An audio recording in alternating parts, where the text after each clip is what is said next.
हमारे जीवन में बहुत सारी परिस्थितियां आती रहती हैं जिसमें हमें पता नहीं होता कि कौन सा निर्णय कब लेना चाहिए, कब नहीं लेना चाहिए। तो इसी आधार पर एक बुद्ध कहानी जिसे आप जीवन में सही फैसला लेना सीख जाओगे। तो चलिए इस कहानी को सुनते हैं। बहुत समय पहले की बात है। एक छोटे से राज्य में एक बौद्ध भिक्षु रहा करते थे। सभी जगहों पर उनके ज्ञान के बहुत ही चर्चे थे, क्योंकि वह बहुत बड़े ज्ञानी थे। उनके ज्ञान के चर्चे उस राज्य के निकट के सभी राज्यों में होते थे। उनके पास लोग दूर दूर से आते थे ताकि अपनी समस्याओं का समाधान प्राप्त कर सकें। उस बौद्ध भिक्षु के पास कोई कैसी भी कठिन समस्या लेकर क्यों न आए, वह समस्या का समाधान जरूर करते थे। जब भी कोई व्यक्ति अपनी समस्या लेकर उनके पास जाता, वह उस समस्या को बड़े ही ध्यान से सुनते और उसी में लीन हो जाते, जैसे उनकी वह खुद की समस्या हो। समस्या में लीन होते और कुछ देर के लिए अपनी आंखें बंद करते और समस्या के बारे में अच्छे से सोच विचार करते और उसके बाद उसका सही समाधान निकालते। ऐसे में कई लोग उनके बारे में यह सोचते थे कि उनके पास कोई चमत्कारित शक्तियां हैं तो कोई कहता दिव्य दृष्टि है जिससे वह समाधान पूछते हैं और उसके बाद हमें बताते हैं। एक बार एक व्यक्ति ने उनसे यह पूछ ही लिया, क्या आपके पास कोई अद्भुत शक्तियां हैं या कोई दिव्य दृष्टि जिससे आप हमारी किसी भी समस्या का समाधान देख पाते हैं या फिर पूछकर बताते हैं। उस व्यक्ति की बात सुनकर वह बौद्ध भिक्षु जोर जोर से हंसने लगे। उसने उस व्यक्ति की बात का कोई जवाब नहीं दिया। जिस राज्य में यह बौद्ध भिक्षु रहते थे, उस राज्य में अजीब सी एक घटना घटी। जिस राज्य में बौद्ध भिक्षु निवास करते थे, उसी गांव में एक बूढ़ी औरत रहा करती थी जो अपने पूरे घर में अकेले रहती थी। उसका इस दुनिया में कोई भी न था। उसके पास छोटा सा खेत था जिसमें वह काम करके अपने भोजन की व्यवस्था कर लिया करती थी। उस राज्य से होकर 4 मित्र अपने घर की ओर जा रहे थे। वो लोग अलग अलग गांव के रहने वाले थे, लेकिन एक साथ काम करने की वजह से मित्र बन गए थे। वो लोग 1 साल से दूसरे गांव में काम करके पैसे इकट्ठा करके अब अपने घर जा रहे थे। यह बात बहुत पुराने जमाने की है, जब कार, बसें या रिक्शा नहीं हुआ करते थे, जब लोग पैदल ही यात्रा करते थे। इसलिए वे चारों मित्र पैदल ही यात्रा कर रहे थे। वे चारों मित्र अपने अपने धन को इकट्ठा कर अपने गांव की ओर जा रहे थे। उन चारों ने अपना अपना धन अलग अलग एक पोटली में रखा था। उस पोटली में उन सबकी सारी कमाई थी। तभी उन चारों मित्र में से एक मित्र कहता है, मित्रों, इस तरह हम अपना धन अलग अलग रखेंगे तो चोरी हो सकता है। क्यों ना हम अपना धन एक ही पोटली में रखें, जिससे हम सभी ध्यान दे सकेंगे और हमारा धन सुरक्षित रहेगा। और जब हम अपने गांव नजदीक होकर अलग होंगे तो वहां पर हम अपना अपना हिस्सा अलग अलग कर लेंगे। उस तीनों मित्र ने उस युवक की बात मान ली और वे सभी मिलकर अपना धन एक ही पोटली में रख देते हैं और वे सभी मिलकर अपने गांव की ओर आगे बढ़ते हैं। चलते चलते काफी समय बीत चुका था और अब रात होने वाली थी। तभी आगे बढ़ते हुए उन्हें एक घर दिखाई दिया जहां वही अकेली बूढ़ी औरत रह रही थी। रात्रि का समय भी हो चुका था और इन चारों मित्रों को ठहरने के लिए कोई जगह चाहिए थी। इस पर वे चारों मिलकर योजना बनाएं कि वे इसी घर में रात बिताएंगे। उन चारों लोगों ने उस घर की ओर बढ़ते हुए दरवाजा खटखटाया। तब वह बूढ़ी औरत ने दरवाजा खोला और उन मित्रों में से एक ने हाथ जोड़कर कहा, माता जी, हम अपने गांव की ओर जा रहे हैं, लेकिन रात हो गई है और हम इतनी रात में सफर नहीं कर सकते। हमारी आपसे विनती है कि आप हमें एक रात यहाँ ठहरने की अनुमति दें। सुबह होते ही हम यहाँ 6 चले जाएंगे। बहुत सोच विचार करने के बाद बूढ़ी औरत कहती है, तुम सभी आज रात के लिए यहाँ पर रुक सकते हो। बूढ़ी औरत ने सबके लिए खाना बनाया और उन्हें पेट भरकर खिला दिया। इसके बाद उन मित्रों ने धन की पोटली उस बूढ़ी औरत के हाथ में थमा दी और कहा, माता जी, इस पोटली में हमारी साल भर की कमाई है। हमने अब तक का सब धन इसमें रखा है और अब हम इसे आपको सौंप रहे हैं, क्योंकि यह चारों से अधिक आपके पास सुरक्षित रहेगा। हम बस इतना चाहते हैं कि यदि हम चारों में से कोई एक व्यक्ति लेने आए तो आप इस पोटली को मत देना। जब तक हम चारों एक साथ लेने ना आए तब तक मत देना। तब वह बूढ़ी औरत कहती है, ठीक है बेटा, जब तुम चारों एक साथ मेरे पास इस पोटली को लेने आओगे तभी इस पोटली को मैं दूंगी। वह धन की पोटली उस बूढ़ी औरत को देकर चारों मित्र बेफिक्र हो जाते हैं कि अब उनका धन सुरक्षित है और वे लोग खाना खा गहरी नींद में सो जाते हैं। अगली सुबह जब वह चारों उठते हैं तो सभी लोग अपनी आगे की यात्रा के लिए तैयारियां शुरू करते हैं। उन चारों दोस्तों में से एक दोस्त थोड़ा सा बदमाश था। वह अपने उन मित्रों से कहता है, भाइयों, इस बूढ़ी औरत ने हमारी रात भर खातिरदारी की है, हमें भोजन कराया है, सोने के लिए अच्छी बिस्तर दिया, रात को सर ढकने के लिए छत दी है और हमने अब तक उसके लिए कुछ नहीं किया। वह बूढ़ी औरत अकेले ही खेतों में काम कर रही है। क्या हम सभी यहाँ से जाने से पहले बूढ़ी औरत की मदद नहीं कर सकते? उस बदमाश दोस्त ने मन ही मन यह योजना बना ली थी कि वह किसी तरह से भी उस बुढ़िया से पोटली हासिल करके ही रहेगा। बाकी के तीनों मित्र उसकी बातों में आ जाते हैं और वे सभी मिलकर उस बुढ़िया की मदद करने खेतों में काम करने के लिए चल पड़ते हैं। वो सभी मिलकर खेतों का काम कर ही रहे थे।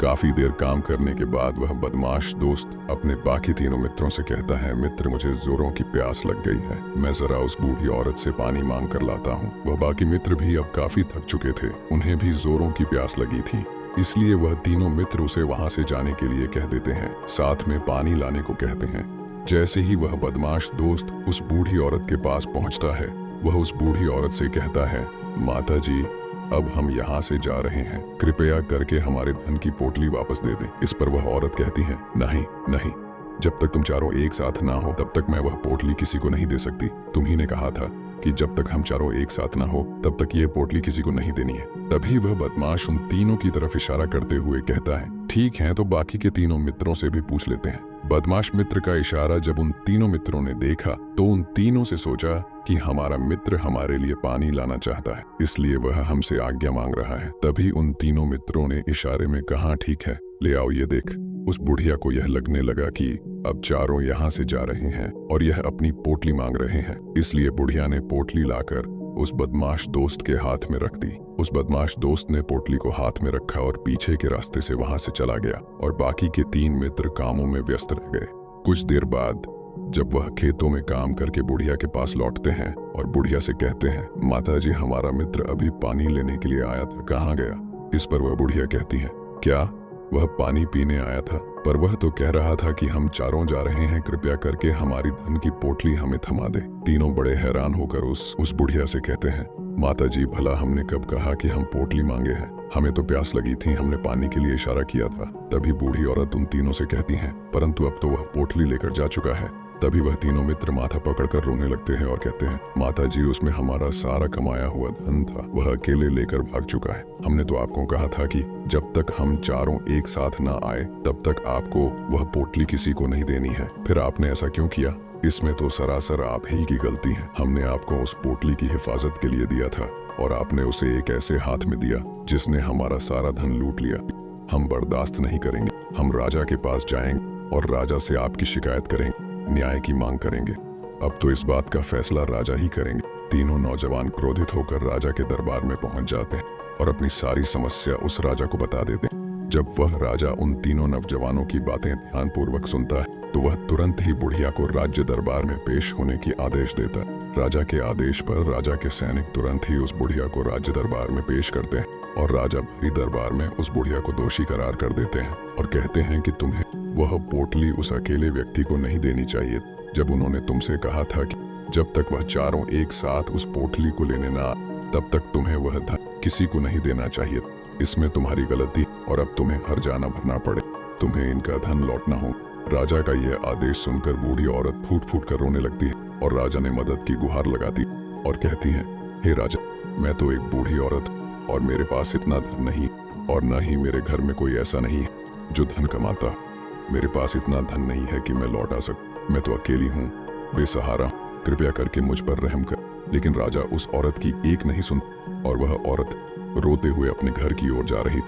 आखिर मैं इतना धन कहाँ से लाऊं कि कैसे मैं उन लोगों का यह धन कैसे लौटाऊंगी? मेरे पास इतना धन नहीं है, मैं क्या करूं, कैसे करूं, कहाँ से लाऊं इतना धन? अगर मैंने उनका धन नहीं लौटाया तो राजा मुझे मार डाले, इसमें मेरी भी गलती। जब उन चारों ने मिलकर कहा था जब हम चारों एक साथ ना हो तो तब तक वह पोटली किसी को नहीं थामनी, फिर भी मैंने वह पोटली केवल एक व्यक्ति को थमा, गलती तो इसमें मेरी ही। ये सारी बातें सोचते सोचते अपने घर की ओर जा रही थी। तभी उस बुढ़िया औरत को वही बौद्ध भिक्षु मिले जो बड़ी ही आसानी से किसी भी समस्या का समाधान करते थे।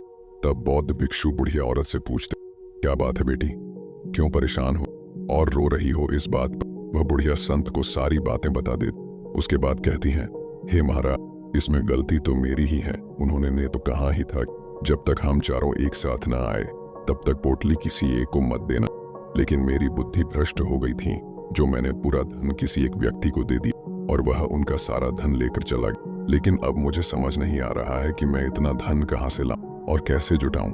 राजा ने अब तो आदेश भी दे दिया कि मुझे धन लौटना पड़ेगा। अब मैं इसी संकट में इतना सारा धन कहाँ से लाऊं। वह भिक्षु उस बूढ़ी औरत से कहता, तुम रो, मैं कोई न कोई रास्ता निकालता।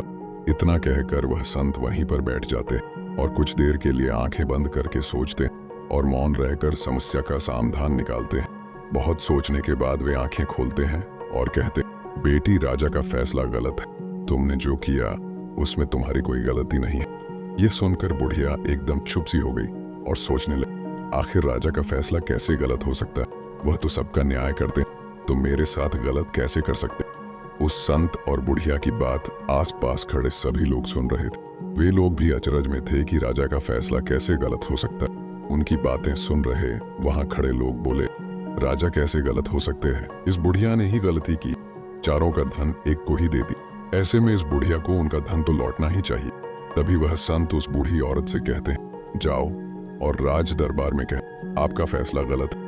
पहले तो बुढ़िया इतनी हिम्मत ही नहीं जुटा पा रही थी कि वह भरे राज्य दरबार में जाकर यह कह सकें कि आपका फैसला गलत। संत के फिर कहने वह राज्य दरबार लौटी और डरते डरते बोली, हे राजन, आपका फैसला गलत। इतना कहकर वह राजा को सारी बात सच सच बता। उस बुढ़िया की बात से राजा बहुत क्रोधित हुआ और उस बुढ़िया से कहा, कौन है वह संत जिसने मेरे फैसले को गलत बताया? क्या उन्हें लगता मैंने सही निर्णय नहीं लिया? मैं प्रतिदिन कई निर्णय लेता हूँ, लेकिन आज तक किसी ने नहीं कहा कि मेरा फैसला गलत है। आगे राजा ने कहा, ठीक है, फिर उस संत को बुलाओ और उन्हें न्याय करने दे दो। अगर उस संत ने सही फैसला नहीं सुना तो मैं उन्हें फांसी की सजा दे दूं। राजा ने तुरंत ही अपने सैनिकों को आदेश दिया, जाओ और उस संत को लेकर। यह बात सारे नगर में फैल गई है। सभी ये जानने को उत्सुक थे कि आखिर वह संत कौन है जिसने राजा को कहा कि उनका फैसला गलत और अब वे खुद इसका न्याय करने आ रहे हैं। वे सैनिक कुछ देर बाद उस संत को लेकर राज्य दरबार पहुंचे। राज दरबार में सभी लोग उपस्थित थे। उन संत को देखकर राजा कहता, महाराज, आपको ऐसा क्यों लगाता है? मैंने जो फैसला सुनाया है वह गलत है। इस बुढ़िया ने यह वादा किया था कि वह चारों लोगों की उपस्थिति में ही धन की पोटली देगी, लेकिन इसने सिर्फ एक ही व्यक्ति को धन की पोटली थमा। इसने अपना वादा तोड़। इसे एक व्यक्ति को धन नहीं देना चाहिए। अब इसे बाकियों का धन लौटना पड़ेगा। वह उनका सारा धन लेकर भाग गया तो इसमें इसकी गलती हुई। अब इस बूढ़ी औरत को ही बाकियों का धन लौटना पड़े, तो मेरा फैसला गलत कैसे हो? इसके बाद बौद्ध भिक्षु बड़ी विनम्रता से कहते, हे राजन, यह आपका फैसला था, लेकिन मैं आपसे कुछ कहना चाहता।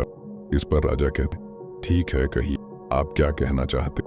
तब वह साधु बड़ी विनम्रता से कहते, राजन, जैसा कि वादा किया गया था कि पोटली इन चारों मित्रों की उपस्थिति में ही दी जाए, और अभी ये यहाँ केवल 3 ही मौजूद। चौथा कहाँ? इनसे कहिए ये तीनों अपने चौथे मित्र को वापस ला, तभी इनका धन वापस किया जाए। वादा भी वैसा ही किया गया था, जब तक चारों एक साथ ना हो तब तक धन वापस नहीं करना।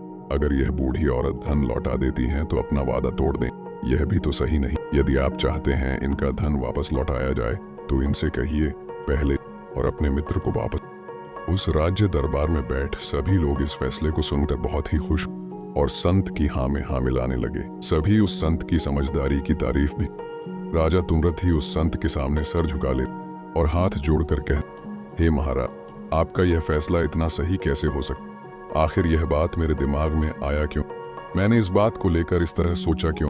तभी वह साधु उस राजा से कहता, हे राजन, आपके पास और भी कई काम होते, आप दिन भर व्यस्त रहते और आपको जल्दीबाजी में फैसले लेने पड़ते। आपने इस मामले को सुना समझा, लेकिन इसे देखने में आप गलती कर इसे आपने ऊपरी तौर पर आपने इसकी गहराई तक जाने का प्रयास तक नहीं। यदि आपने इस मामले को गहराई को देखा होता, समझा हो, तो आप भी इस नतीजे पर। जब तक किसी मामले की गहराई तक नहीं जाते, तब तक हम उसका सही समाधान नहीं निकाल सकते। हम में अधिकांश लोग तो अपने फैसले केवल जल्दीबाजी में लेना चाहते, भले ही वह मामला कितना भी गंभीर क्यों। हमें तो बस अपना हक चाहिए, हमारा नाम होना चाहिए, भले ही वह फैसला हमारे लिए नुकसानदायक क्यों ना हो, लेकिन हमें तो उससे मामले की गहराई तक जाने के लिए सोच सकते। तभी वह राजा उस संत से कहता, हे महाराज, क्या आपके पास कोई दिव्य शक्तियां? क्या आपके पास कोई ऐसी चमत्कारी शक्तियां जिससे आप सवाल कर दें और वह आपको उसका समाधान बताए, जिसके कारण आप सही फैसला ले पाते? इस बात पर मुस्कुराते हुए कहते, हे राज, यह सवाल हमसे अब तक कई लोगों ने पूछा और हमने किसी को आज तक उत्तर नहीं दी। लेकिन आप हमारे राज्य के राजा, इसलिए मैं आपको इस प्रश्न का उत्तर देता हूं। मेरे पास कोई भी ऐसी दिव्य या चमत्कारी शक्तियां नहीं। मैं हर बात को केवल गहराई तक सोचता हूं और विचार करता हूं, और जब मैं विचार करता हूं तब मेरे सामने कई सारे समाधान, फिर मैं उन समाधानों पर कई बार विचार करता हूं, तब मैं दूसरों को समाधान दे, क्योंकि किसी एक इंसान का लिया हुआ गलत फैसला किसी इंसान का जीवन बर्बाद कर सकता। एक लिया गया फैसला सही तो जीवन अच्छा हो सकता, और एक गलत फैसला जीवन को नरक बना सकता। इसलिए फैसले छोटे हों या हमें मौन रहकर समझदारी से लेनी चाहिए। अगर आप मौन रहकर किसी फैसला पर विचार करते हैं तो एक सही समाधान निकलकर सामने इस कहानी से हमें यह सीखने को मिले कि सही फैसला लेने की क्षमता हमारे जीवन में सफलता हासिल करने के लिए जरूर। हम सभी के जिंदगी कई बार मुश्किल से मुश्किल घड़ी आती है, तो कभी हमें बड़े फैसले लेने होते हैं। उस समय हमें पता नहीं होता है कि यह फैसला हमारे जीवन पर कैसा प्रभाव डालेगा, हमारे जीवन में खुशी लाएगा या मुसीबत। कई बार तो ऐसा भी होता है कि हम समझ ही नहीं पाते हैं कि क्या निर्णय ले जो उचित हो, लेकिन एक सही फैसला या निर्णय हमारी जिंदगी सुखमय बना सकती है और एक गलत फैसला हमारे जीवन को नरक बना सकती है। ऐसे में सही फैसला लेने की क्षमता हमारे जीवन में सफलता हासिल करने के लिए जरूरी है। उम्मीद करते हैं आपको हमारी जीवन में सही फैसला लेना सीखें। कहानी पसंद आई होगी तो हमारे चैनल को सब्सक्राइब करें और कमेंट में नमो बुद्धाय लिखें।